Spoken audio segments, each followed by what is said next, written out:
Alors, Virginie, un achat, s'il fallait en retenir un ou deux, ou trois. Écoutez, nous, on a effectivement renforcé la Harley-Davidson récemment. Donc, Ça, c'est plus une gentil. société qu'on aime bien, qui est un peu, c'est vraiment une société de niche, hein, parce que c'est un produit très particulier.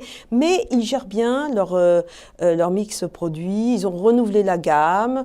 Ils préservent les marges. Les clients sont... C'est Je m'excuse, je ne connais pas du tout cette affaire. ils sont partout dans le monde, Partout en fait, dans le les monde, en clients. fait, Et vous seriez étonné de voir qu'il y a une croissance assez sympathique sur les femmes, avec les femmes, qui de plus en plus chevauchent des C'est Brigitte Harley-Davidson. Bardot, le retour. Donc absolument, tout à fait. Alors on aime bien, je l'ai évoqué tout à l'heure, L Brands, donc Victoria's Secret.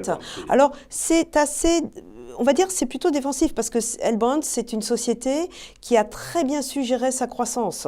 C'est-à-dire qu'elle n'a pas ouvert, d'ailleurs, preuve en est, c'est que nous n'avons pas de magasin à Paris, mais elle gère très très bien sa croissance, y compris à l'international, et elle a un mix produit qui est très intéressant parce qu'on connaît Victoria's Secret, mais il y a surtout aussi Pink, qui s'adresse à une clientèle plus jeune. Ils ont racheté LVMH. Et donc Pink, qui est tout à fait... Non, ce n'est pas le même Pink. C'est pas le même Pink. Non, Alors, non, donc, absolument pardon. pas. Pas du tout les mêmes produits. Et donc, qui s'adresse plutôt aux adolescentes. Il y a une gamme de produits sur l'équipement de sport également.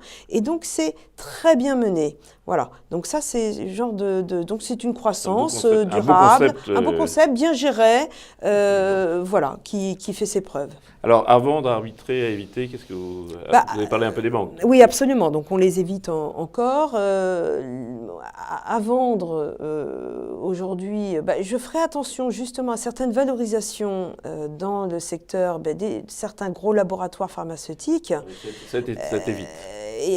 C'est-à-dire que c'est toujours très bien, mais bon, elles sont plutôt, il va falloir elles le font d'ailleurs, elles achètent des biopharma, des biotech, et elles sont extrêmement bien valorisées. Donc attention, il faut regarder les valorisations.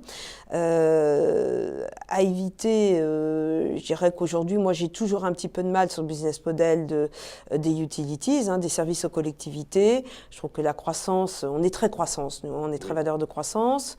Elles ont beaucoup monté à cause des taux d'intérêt, puisqu'elles financent des investissements de long terme. Oui, mais bon, voilà, on est quand même prudent sur ces business models on semble que ça se commoditise énormément, donc c'est très compliqué pour trouver de nouveaux relais de croissance pour les opérateurs télécoms, y compris aux États-Unis, même si ce ne sont pas les mêmes business models que chez nous en Europe.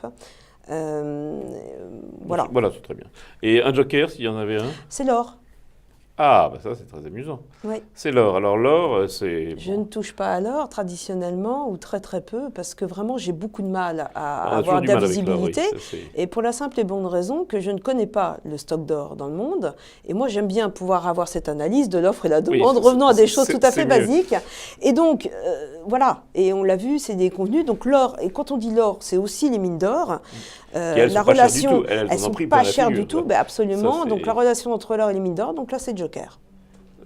C'est un joker, ce sera le mot de la fin. Merci, Virginie, merci. Merci. Rendez-vous la semaine prochaine, même heure, même endroit.